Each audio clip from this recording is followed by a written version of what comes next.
Breaking news tonight, the deadly chopper crash that killed 5 American tourists overseas. Smoke rising from the wreckage after everyone on board was killed. Search and rescue teams racing to the site. The group traveling between safari locations. Among those killed, a veteran of our NBC News and Telemundo family, how he's being remembered tonight. Also breaking, Prince Harry and Meghan moving back to Britain. The new report just out why they're going back now. Back home, the all-out manhunt for this woman in connection with the death of her police officer husband. She's considered armed and dangerous. New images in connection to the death of actress Hayden Panettiere. Police at the door of her boyfriend who was with her when she died. The latest on that investigation. Electric shock gloves in classrooms. The family's outraged after finding out the device ICE officers will soon use were recently used on students in schools. We'll tell you where. An incredible save caught on camera. The police officer gathering a group of people to help lift his car to rescue someone trapped underneath. The Titanic-themed attraction grabbing headlines. The doomed ship inspiring this ride for kids. But is it appropriate? Why people are divided. Plus, getting a degree to become an influencer. Syracuse is the latest school to launch a program. So is it worth it? Top story starts right now.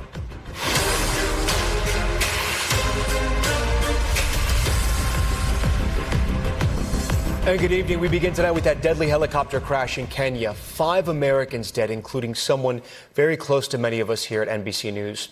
It was a dream safari vacation for those on board that ended in tragedy, with all 7 on board killed, including the pilot.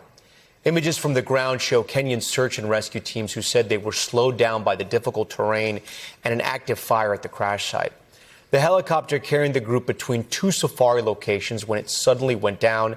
And tonight we're learning more about those on board, including Roger Duarte, a food entrepreneur from Miami, and Jose Suarez, a 20-year veteran of NBC News and Telemundo, a mentor to countless journalists across both networks. He was a loving and funny guy in this tough business who had a major impact on this news organization and on me personally as a mentor and as a friend. Our George Solis begins our coverage tonight on that fatal crash. Tonight, a helicopter carrying tourists on safari ending in a horrific crash, killing 7 people, including 5 Americans. New video showing the search and recovery operation alongside charred debris in the mountainous terrain. Here, you can see the tail rotor warped from the crash, and these images from the Kenya Red Cross, smoke rising from the crash site, and part of the helicopter wreckage visible on the ground. Among the Americans killed, Jose Suarez, a Telemundo executive who led stations in Orlando, Tampa, and Fort Myers. Also on board, prominent South Florida restaurateur Roger Duarte, Ecuadorian intelligence official Michele Sensei Kontugi and his wife Stephanie, and married South Florida couple Henry Parra and Adam Levate, who love to travel, their friends tell NBC News. The aircraft went down around 9:13 this morning local time near Mount Ololokwe in Samburu County. A pilot and all 6 passengers killed. Kenyan authorities say it was flying between 2 safari conservancies when it crashed. What is your first assessment of what you've seen so far?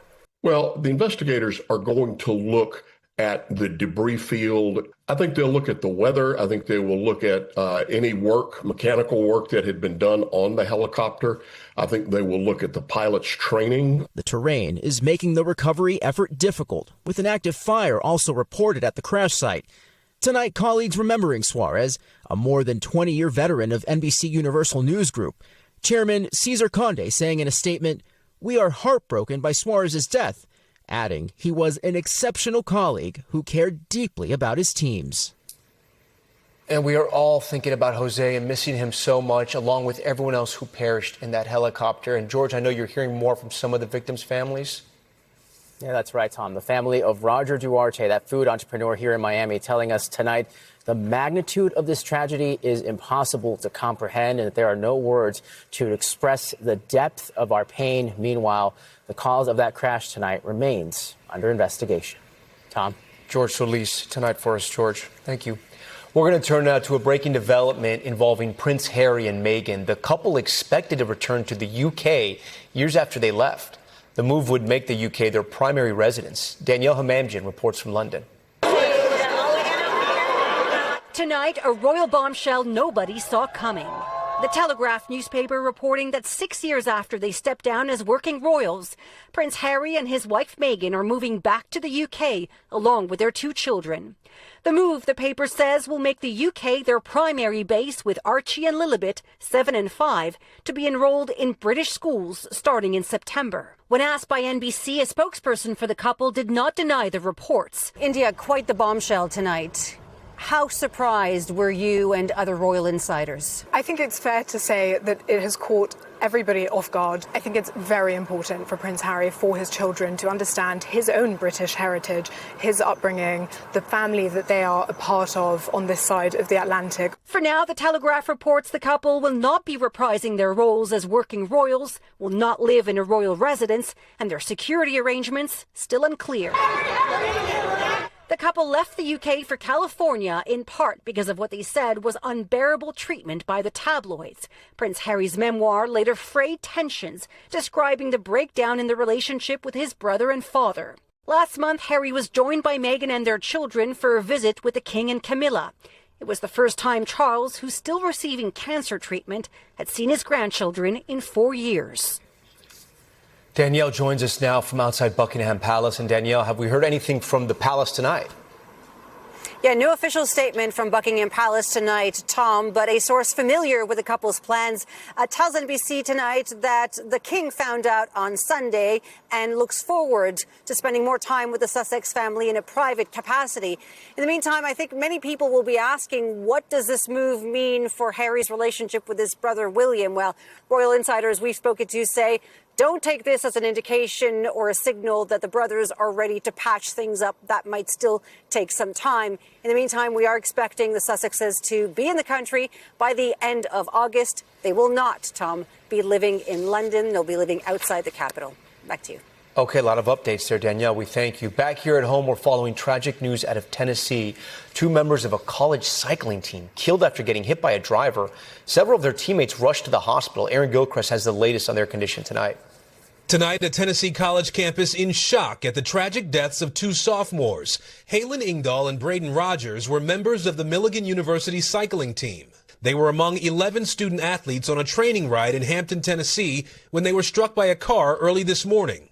Witnesses described seeing mangled bicycles across the road as victims were being treated. Some of them had to be flown to a nearby hospital. The driver now in custody and facing charges.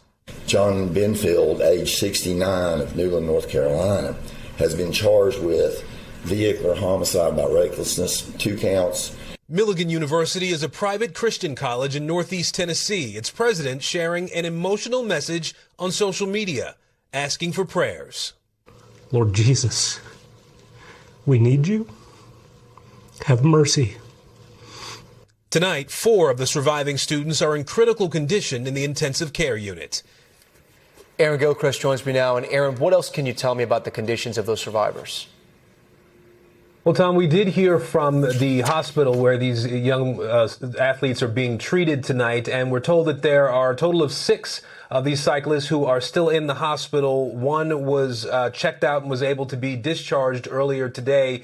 2 of the students who are still in the hospital, we're told, are stable and that they are still receiving some care, not in the surgical unit. We mentioned those 4 cyclists who are still in the ICU, in the surgical ICU. They are in critical condition tonight.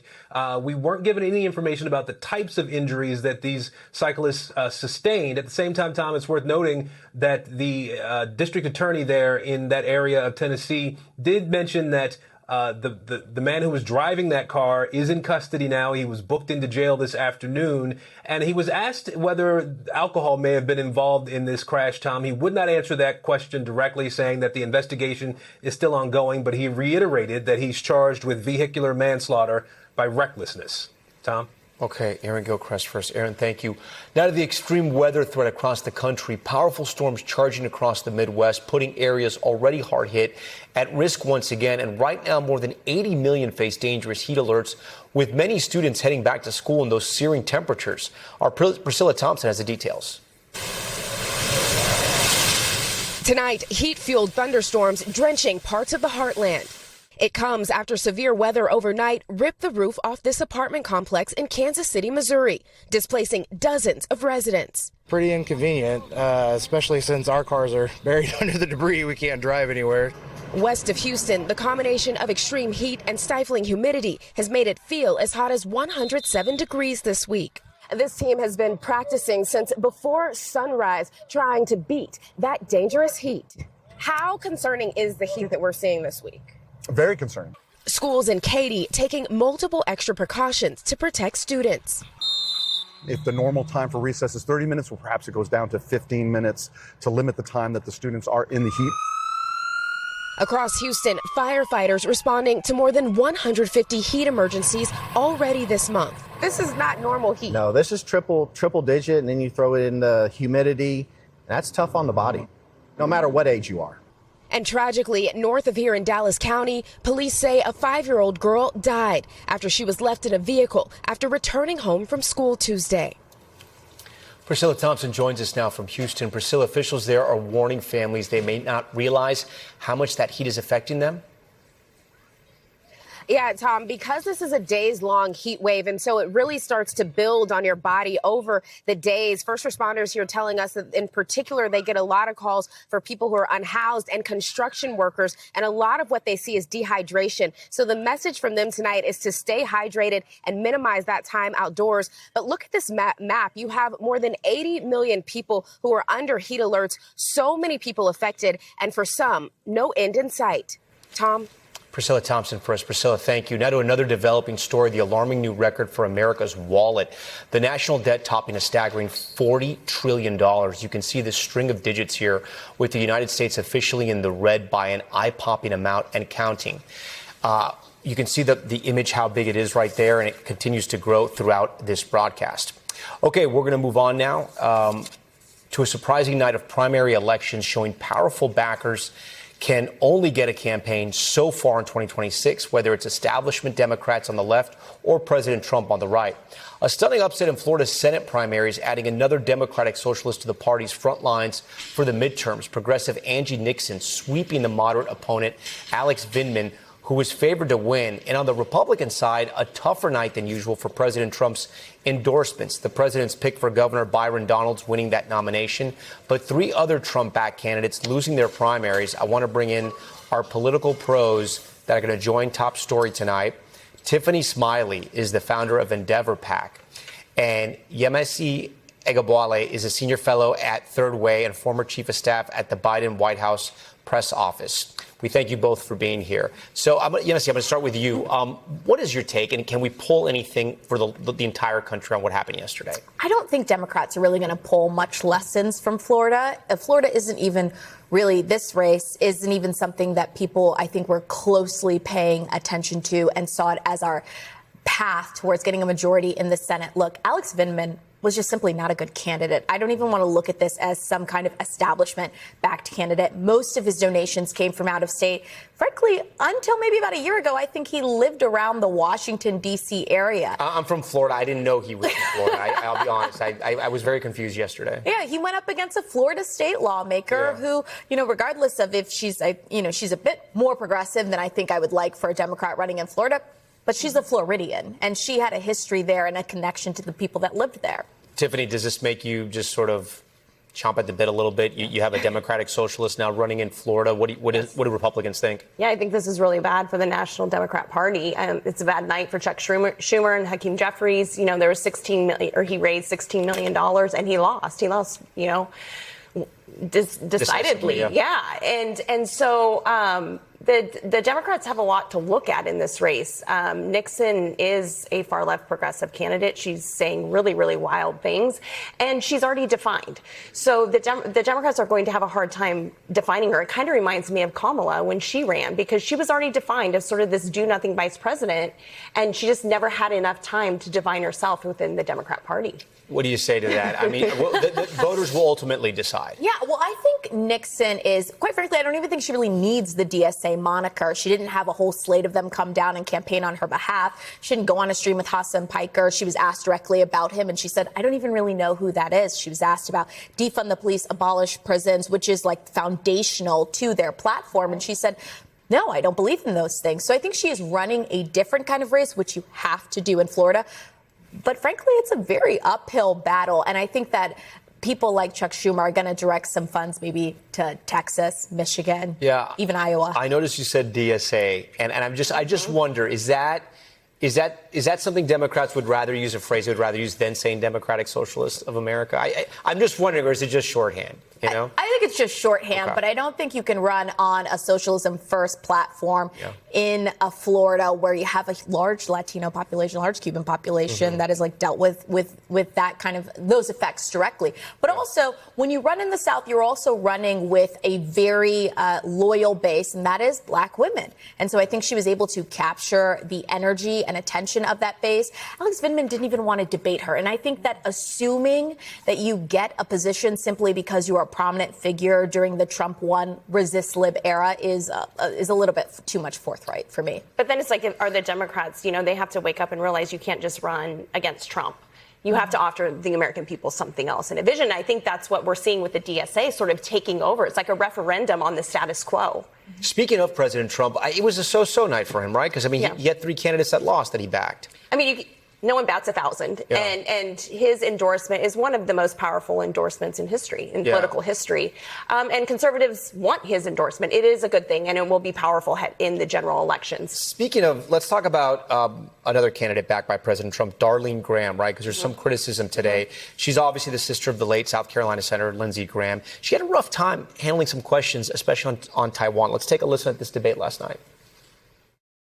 I'm just going to be honest here. I'm not on national security. I'm not that informed on national security.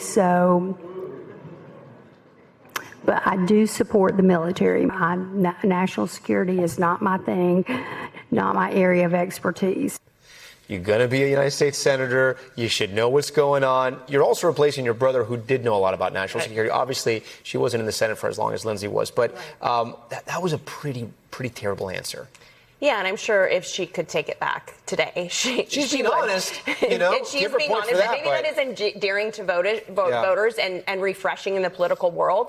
I ran for U.S. Senate and really a national race in Washington State, and I know that those debates are hard. Yeah, and they take a lot of prep and a lot of time, and quite frankly, she doesn't have a lot of media training or time on camera. Her brother was brilliant. He was an excellent communicator. He was strong on national security, and it wasn't really a gotcha national security question either. But then again, she's showing courage, and she's showing that Americans can stand up and make a difference. And quite frankly, her opponent wasn't that great either. So I think at the end of the day, it's going to come down to the voters and who they believe in. And she still has her brother's team surrounding her. And we'll see how that race, how it shakes out. But typically, races are not won based on the debate stage, minus Joe Biden and Donald Trump's debate. Yeah, Miss, I want to put something on the air for you, on the screen for you now. In November, there are 9 competitive, at least from NBC News, 9 competitive Senate races, right, by NBC's count, 4 toss-ups. Meanwhile, there are 18 competitive House races. Where do you think Democrats should be spending the most energy before the midterms? I think the focus really does need to be the Senate. I feel like the House is all but wrapped up. I do think that that's kind of the consensus across both party lines, that'll flip, and then we'll have Speaker Jeffries. But the Senate really is incredibly competitive. A recent Fox News poll shows that John Husted and Sherrod Brown is leading him. There's a pickup with Josh Turek in Iowa. I mean, even at the governorship level for Iowa, people are talking about Rob Sands. There is momentum, and if you're going to ride a blue wave, winning the states, and some of the states that'll even give us a determination about 2028 is incredibly important. That's why we've got to focus even on Michigan. Yeah, we have a surprise guest who's coming in. This is like professional wrestling, like when a surprise wrestler runs in from outside. It's Garrett Haake. He's joining us from the White House. He's been standing by for us. He was crunching the numbers on that $1 trillion debt. He was trying to figure it out. Garrett, what is the White House's take on what happened yesterday? Well, the thing they're most happy about is Eugene Vindman losing. That's a personal one for President Trump. Remember, Vindman was the star witness in the president's first impeachment trial. Excuse me, Alex Vindman. I get my twins backwards here on a day where we also had the Winklevosses here at the White House. Vindman was the star witness in that first Trump impeachment, and the president has never forgiven him for his role in that. It was sort of the basis of Vindman's candidacy, that he was someone who would stand up to President Trump and fight him in whatever way was necessary. Him going down is something that they are actively celebrating here at the White House. But I do think also it's something that some national Democrats may be celebrating too, even if they don't want to admit it. You guys were touching on this just a second ago. Florida as a statewide race at any level is a money pit. And Vindman had just enough establishment credentials. He had raised just enough money that against a relatively unknown Republican senator, Democrats might have been tempted to try to put Florida into play late. And now I don't think they will do so. All that money could be argued, and I think it's a smart argument, would be better spent plowed into a state like Iowa where it goes a lot further and their chances are a lot better. Yeah. All right, Garrett, great to have you. I'm glad your surprise appearance worked out. Yemisi, we thank you so much for being here today. Tiffany as well. Great conversation. When we come back, new details about Hayden Panettiere's death. Police spotted at the home of the brothers who were there when she died, plus what her mother is telling NBC News Tonight. Growing manhunt, the urgent search for a woman wanted in connection with the death of her husband, a veteran police officer, plus the life-saving lift, police jumping in to help flip a car off a man trapped below. More on that incredible moment when we come back.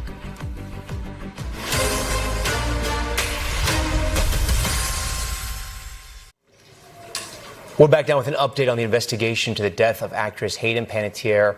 A police incident report revealing new details about who was at the apartment in South Carolina when she went into cardiac arrest on Sunday. Steve Patterson has that story.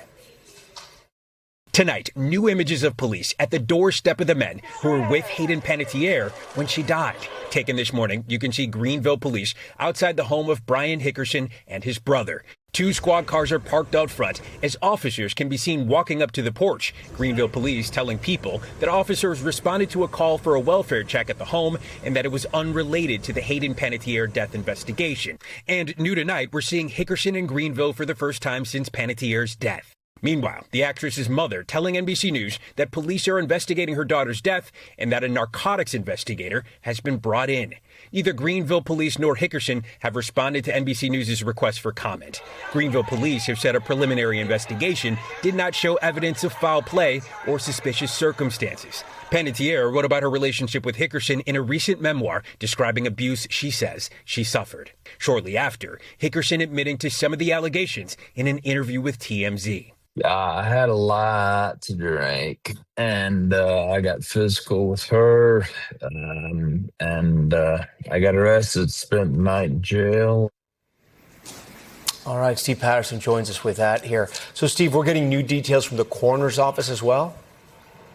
Yeah, we spoke to the coroner's office today. They tell us Panettiere's remains now with her family. Meanwhile, though, we've obviously had the initial autopsy, initial investigation. They say a full autopsy, along with any toxicology report, could take anywhere from 6 to 10 weeks. We will not have an official cause of death until that happens. Tom. Okay, Steve, thank you for that. Now to the urgent search for a Massachusetts woman wanted in connection with the death of her husband, who was a police officer. Valerie Castro has the latest on the investigation and the new video of the suspect. Tonight, new surveillance video released by police as a manhunt intensifies for this woman, 58-year-old Karen Solomon. Police in Massachusetts say she's wanted in connection with the death of her husband, Kurt Solomon, a Worcester police officer. She's a suspect. We want her for questioning. The 31-year veteran of the force was found dead at the couple's home early Tuesday morning. Residents stated there's a male laid out in her backyard, unknown breathing. First responders making the grim discovery when they arrived. We have blood on the back door, and he's covered completely in blood. Looks like a laceration to the neck. Investigators have not confirmed how Solomon died. Today, police releasing that video of their suspect, appearing to have been recorded about 10 minutes after the first 911 call, while warning the public she's presumed to be armed and dangerous. The large-scale search covering ground by helicopter, law enforcement teams scouring bodies of water by boat, and officers combing nearby wooded areas. Karen Solomon co-founded First Help, an organization that raises awareness about suicide and mental health among law enforcement. Seen here, previously speaking to NBC Boston about her work. After hearing one story from a widow, I just decided we needed to do something. Her whereabouts now high priority for police while they mourn the loss of a fellow officer. Kurt was a loved and respected member of our department with 31 years. Today we lost a member of our family.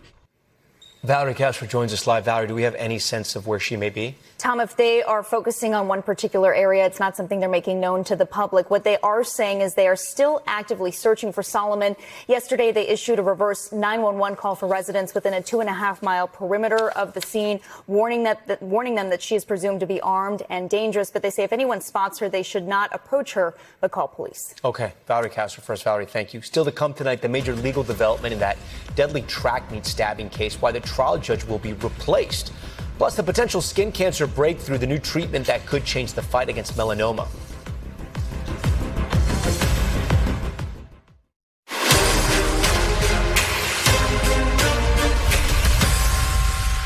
We're back with a new development in the murder case involving Carmelo Anthony, the Texas teen convicted of fatally stabbing a 17-year-old athlete at a high school track meet. The judge who presided over the case now removed as the defense pushes for a new trial. Our Aaron McLaughlin's following it all. Tonight, the judge ordered out in the Carmelo Anthony case, the day before a hearing that could hand the 19-year-old a new trial for the 2025 stabbing death of Austin Metcalf. In today's recusal hearing, Anthony appeared in a green jumpsuit as the defense team pointed to this clip of District Judge John Roach. Did the jury get it right? Yeah, they did. Whatever they say, they get it right. Arguing the judge's comments made days after the guilty verdict that put Anthony away for 35 years are problematic and grounds for Roach's recusal. Today's ruling applauded by a crowd of Anthony supporters who'd gathered outside the courthouse. I've never seen a judge in the aftermath of a trial decide to go public and, basically make a statement that made it out that everything went well, everything was done right. Austin Metcalf's father reacting on Fox News today. They can celebrate. If they want to consider it a win for their side, that's okay. It doesn't really change the facts. There's no new evidence.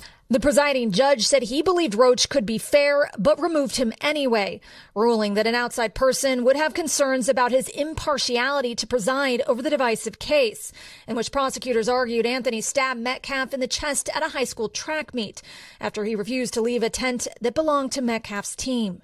Legal experts say today's ruling could help the defense's motion for a new trial set for tomorrow, this time before a new judge. Tom. Aaron, thank you. Now to Top Stories news feed and an update on that salmonella outbreak linked to jalapeno peppers. New data from the CDC shows more than 430 people have gotten sick, up about 25% from just 2 weeks ago. Health officials say cases have now spread to at least 32 states and nearly 60 people have been sent to the hospital. The outbreak has caused several restaurants to pull jalapenos from their menus, including Chipotle and Qdoba. And tennis star Nick Kyrgios suspended after testing positive for cocaine. The former Wimbledon finalist announced on social media saying he made a huge mistake. Kyrgios has struggled with injuries in recent years, winning only 2 matches since his peak season in 2022. The 31-year-old Australian is now facing a ban of up to 4 years, but the punishment is expected to be reduced. And in L.A., new body cam video shows people jumping in to help an officer lift a car to rescue a man trapped underneath. It happened after a crash there last month. Together, they're able to flip the vehicles on its side and get the person out safely. First responders say the man was taken to the hospital and it survived thanks to the brave teamwork.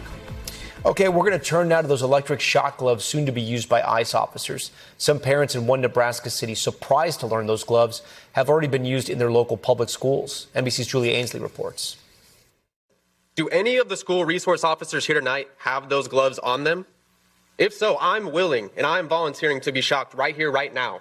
Tensions high at a public school board meeting in Omaha, Nebraska. Learn how to de-escalate, be an adult. I think vulnerable students have been placed in danger without guardians made aware of the risk. Parents, students, and members of the community speaking out after learning that, according to Omaha's NBC affiliate, most school resource officers in the district's middle and high schools carried shock gloves, like the ones soon to be used by ICE officers. Last week, ICE announced it plans to purchase $20 million worth of electric gloves for its officers. Both the Omaha police and the manufacturer have done on-camera demos. Based on how these gloves are being advertised, they are being used on adult men, and they are falling to the ground in pain. What's to say if these gloves are being used on a 6th grader who was just in an overstimulated state? The Omaha mayor and police chief, in a joint statement Monday, said the gloves were used twice during the last school year, including in a program for students with learning deficits. Writing, "We believe it is the safest use of force option in the rare times when it is used." But late Tuesday, Omaha police announcing they will no longer use the glove in schools after community pushback and a request from the superintendent. The police chief writing, "We will adhere to that request," adding that OPD officers will forever carry standard issue equipment, including tasers, OC spray, batons, and firearms to ensure the protection of others and themselves. But parents with children in Omaha are still upset. If there's a hair harmed on their head, then I'm going to exercise my rights as a human being, as a father, to protect not only my children, but all the children in the community. Meanwhile, the glove has been advertised at least 2 school resource officer conferences in Mississippi and Texas.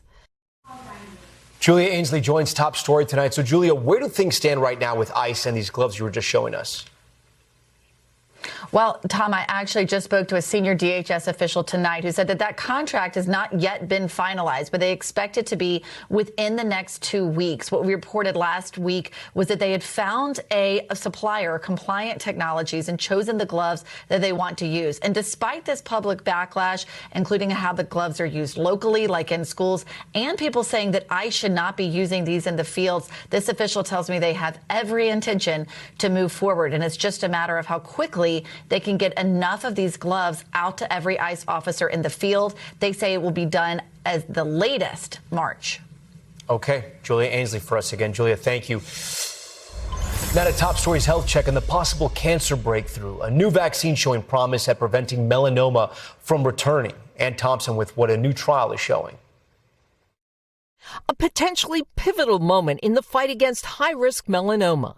A new mRNA vaccine combined with the immunotherapy drug Keytruda showing clinically meaningful improvements, keeping the cancer from coming back in a large-scale trial. Melanoma is a serious form of skin cancer that kills more than 8,000 people a year. Dr. Michael Postow at Memorial Sloan Kettering worked on the trial. Other types of cancer vaccines in general have been approved, but this is the first personalized cancer vaccine that's shown a benefit in a phase 3 study so far. Gary Keblish got the vaccine in 2019 after his difficult diagnosis. Not very good. 75% chance, if I remember correctly, of the melanoma returning within a 5-year period of time. Now with his wife and daughter, the public school teacher says he is cancer-free. Happy and healthy. Here's how it works. First, doctors surgically remove the melanoma tumor. The patient starts on Keytruda while the tumor and patient's blood are analyzed for their unique mutations to make a vaccine. The process takes about 6 weeks. Moderna and Merck, developers of the experimental treatment, saw their stock prices jump on the news. More specifics on the trial outcomes are expected later this year. Ann Thompson joins us now. Ann, this is such big news. I understand that, I guess, the specifics from the latest trial will come later, but what do we know from the earlier trials? So the phase 2 trials showed that this double whammy, if you will, the vaccine and Keytruda, cut recurrence by half. I mean, that's extraordinary, Tom. And now, here's what we're looking for. We expect the results to be released in the fall. The question is, do they do the same thing? And then, how quickly will the FDA get this? And we understand from a Merck spokesperson today, they don't have a date to submit it to the FDA, but they're already talking to regulators. All right, Ann Thompson, we thank you for this. Now to an update on that alleged fraternity drug trafficking ring at Penn State. Authorities accusing students of selling cocaine out of off-campus fraternity houses, even using pledges to help package the drugs. New reporting from NBC News laying out how investigators were able to take down the operation and bust the alleged ringleader at the center of it all. Joining me now is one of the authors of that article, senior breaking news reporter Doa Madani. Doa, thanks so much for being here. So I want to show our viewers a timeline of how officials were able to sort of piece this all together. Here it is. It dates back all the way to September of 2024, almost 2 years ago, when authorities were tipped off about a cocaine ring on Penn State's campus. An inside source then contacting the accused leader, Tom Robinson, messaging him on Snapchat for the drugs. A few months later, authorities swoop in and arrest Robinson, which led investigators to the alleged main supplier, Agustino Abatiello. So walk us through the operation and what else you found out. Okay, so bear with me. We've got new court documents yesterday that detail a 2024 arrest of Thomas Robinson. Right. What we learned from those is that a confidential informant went to police in September 2024, saying that this guy, T-Rob, was selling drugs on campus. And he was also accepting Venmo payments with a username that literally had Tom Robinson in the name. Yeah. So they do a little digging. They find a guy named Thomas Robinson at a Delta Upsilon fraternity house that's really close to Penn State's campus, but not on campus. Got it. And they do a series of sting operations, buying drugs from this guy. And eventually they arrest him in December of 2024. They go to the frat house, barge into his bedroom. He thinks it's a prank from his frat brothers. It was unfortunately very real. So he gets arrested in 2024 at the very end. At some point between his arrest and this last week, he has been cooperating with police. And that led police to Agustino because Agustino is the alleged supplier. And that's what we've learned this week, that he was getting large amounts of cocaine, bringing it back to the campus. And between these two fraternities, because Agustino is a Sigma Chi member and Robinson was a Delta Upsilon member, they were basically using their pledges to package and distribute the drugs. Yeah, and again, these people are presumed innocent until proven guilty, of course. What do we know about the other pledges or brothers that apparently had a role in this? There's not a ton of information about them. They seem to allegedly have very small roles in all of this. There was one fraternity member who allegedly started going into business with Robinson, and at some point in this, he no longer wants to be a part of it. Around December 2023, he says that he wants to back out, and he has testified in front of a grand jury, according to the court documents. What do we know about the pledges? How did that sort of get into the reporting? That came from the new criminal complaint against Agustino that was filed this week, where it was basically said by these guys that testified in front of the grand jury that they were using pledges to package the cocaine. Like they're getting these large amounts and then they're splitting them up. It was essentially like a drug running operation you would think of, in the city, but just in a fraternity house where you have runners, you have people packaging it, all that. This is kind of wild. There's a father involved in all this, too, which makes it really troubling. And what are the allegations against him? So Paul Robinson has been charged with, I believe, felony tampering as well as obstruction. The state attorney general in Pennsylvania has accused him of concealing evidence in the case. What they're saying is that he allegedly hid drugs and cash in a safe. And that's really the extent of what we know. There's been no details on any criminal complaints about Paul Robinson. Okay, so they essentially think he might have been trying to protect his son, is what it sounds like. It does sound that way. Okay. Have we heard from attorneys at all? No one has responded to comment in the last couple of days. We've really been trying to reach these people any way we can, and it's just come to dead ends. Do we know what the next step is in this case? There's a series of preliminary hearings that will happen. There are 14 defendants in this case in the next couple of weeks, and it really depends on how they choose to plea. So they'll continue with the court process. It does seem as though some of these lesser offenders might take plea deals based off of their testimony, but we'll see how that shakes out. Okay. Doa, thanks so much for being here. We appreciate it, as always. We're going to take a turn now and head to the Middle East because there's a bit of news and the stunning acknowledgement from Israel's military. The army confirming back in 2024 its soldiers fired on a car carrying a 5-year-old Palestinian girl, Hin Rajab, who was later found dead along with the paramedics who rushed to save her. Now the military is ordering a criminal investigation into the killings. Our Matt Bradley is tracking the latest. Yeah, Tom, it could be a very consequential day for those who want to see justice for what's been happening in the Gaza Strip ever since those 2023 attacks by Hamas.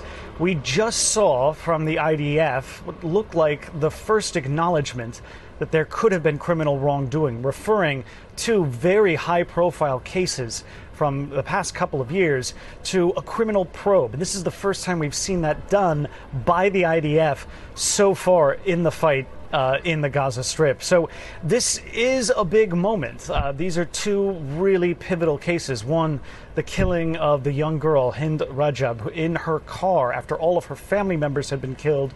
The world heard her agonizing conversation that went on for hours with rescue workers who tried and died trying to reach her. The other was the killing of 15 medical workers in 2025. And in both of these cases, the Israelis initially said they weren't involved or weren't responsible for the deaths and have since gone back on this. However, for victims and advocacy groups, this isn't necessarily means something important, because what it could lead to is, according to many critics of the Israeli government, a whitewash. And many of these sorts of criminal probes within the military, they don't tend to lead to anything like convictions. Tom? Matt Bradley for us once again tonight. Matt, thank you. Still to come tonight on Top Story, the Titanic-themed ride for kids raising some eyebrows. How this family-friendly attraction is sparking a new debate.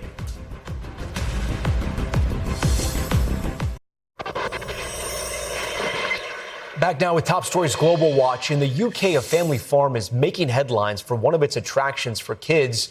It's a slide built to look like the Titanic. Reaction online has been mixed, with some saying it's in poor taste, but many others saying it's educational and it's fun. Danielle Hamamjian joins us once again and takes a closer look. Gravely Fruit Farm in the UK is a family-friendly destination for fun and fruit picking. But it's not the strawberries that's landing the farm in the headlines these days, but this slide. An attraction for the children named after, yes, the Titanic. And much like the real one that sank more than a century ago, this Titanic ride lifts up in the air, sending the children sliding down onto a crash mat. It first opened at the farm last summer. We posted on social media, and on that post, we got a number of comments, which basically said, "You're being very insensitive, da-da-da." So we panicked a little bit. Farm manager William Campbell Gray says that prompted them to change the name. A choice, he says, sparked an even stronger reaction. We got an enormous amount of backlash. My wife, who runs the social media, got death threats. People absolutely loved the fact that it was Titanic. My son's obsessed with the Titanic. He loved coming to the farm. Why have you changed the name? So we actually had a big, long thought about it, and lasted about 2 weeks with the name change. Then we changed it straight back to Titanic, and it's stayed there ever since. So when you hear about people say, listen, this was one of the biggest tragedies, dozens of children died, what is your response to that?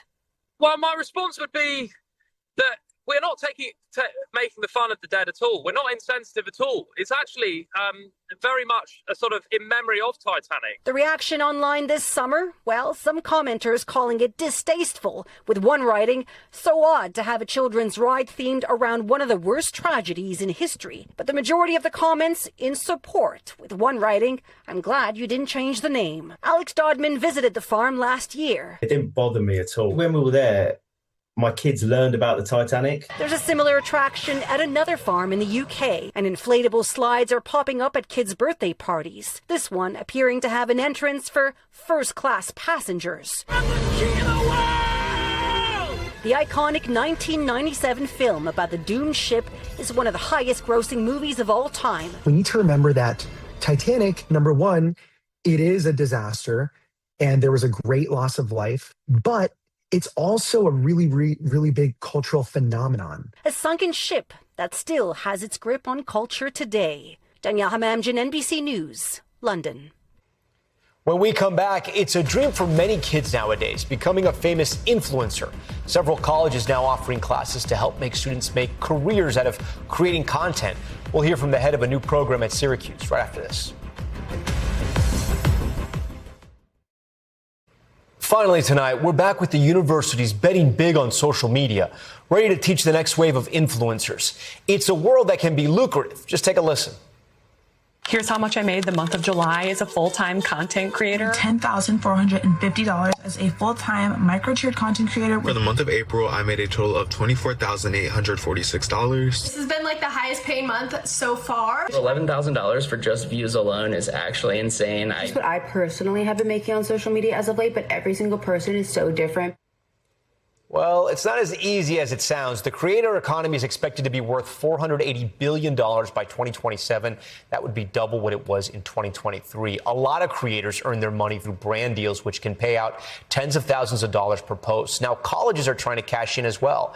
These 5 American universities have launched majors or minors in content creation. Students at Arizona State University can learn how to make social media content alongside traditional communications and media classes.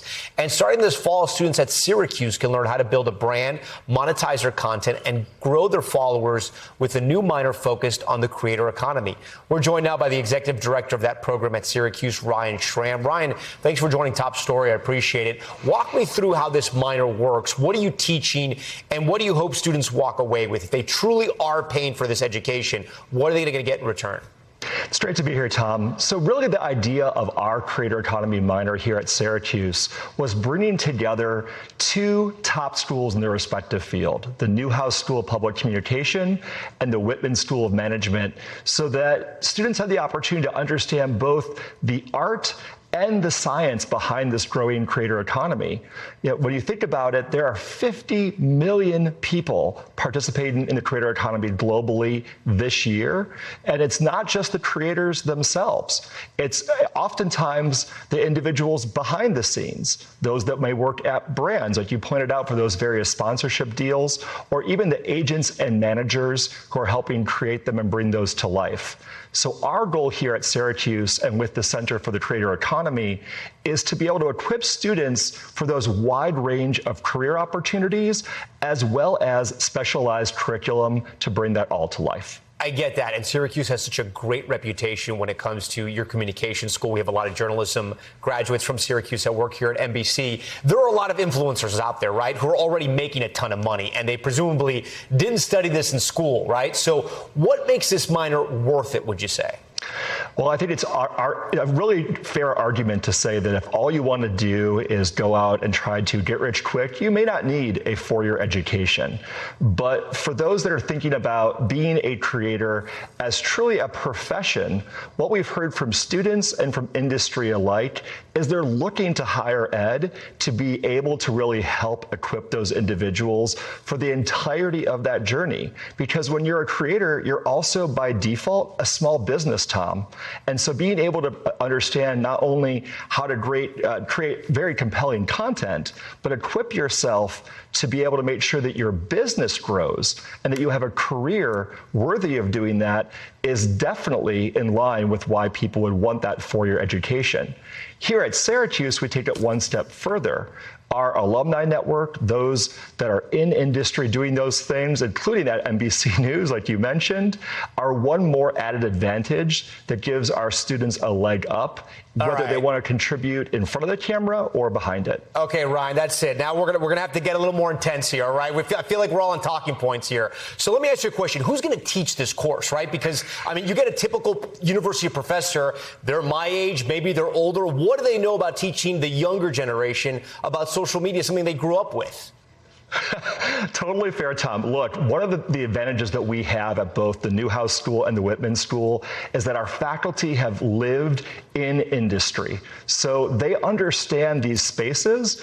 But in addition to that, we have the opportunity to bring industry thought leaders who may not be faculty into our classrooms to work with these students. Because to your point, what's great about the creator economy, fast growing, fast moving, but it then shifts the onus to those in higher ed, like here at Syracuse. I love that idea. You bring somebody outside in. I love that. And make sure we're on the leading edge. Yeah, the flip side to all this, right? Goldman Sachs reports when we looked at points. Goldman Sachs, I should say, points out that just 4% of content creators globally make more than $100,000. It's an easy industry to break into, but a tough one to really turn into your full-time career. I mean, you guys know this, right? So what can students expect coming out of this? I mean, they're going to take this class. Is it more of a primer, or do you think it'll really give them the tools to go out and become an influencer? No, we're very confident that for those that want to be creators, it's going to equip them for all the things that they need to build a career in that space. But to your point, Tom, while there may be millions of creators worldwide, the reality is there's tens of millions of people participating in this broader creator economy, and that is not lost on us here at Syracuse. We want to make sure that no matter which path a student wants to take, they have full advantage to be able to participate and be able to have a great career. All right, Ryan Schramm from the Syracuse University. The Orange Men have a good football season, and I'm sure we'll see you back on Top Story at some point soon. We thank you. And we thank you for watching Top Story. I'm Tom Llamas in New York. Stay right there. More news on the way.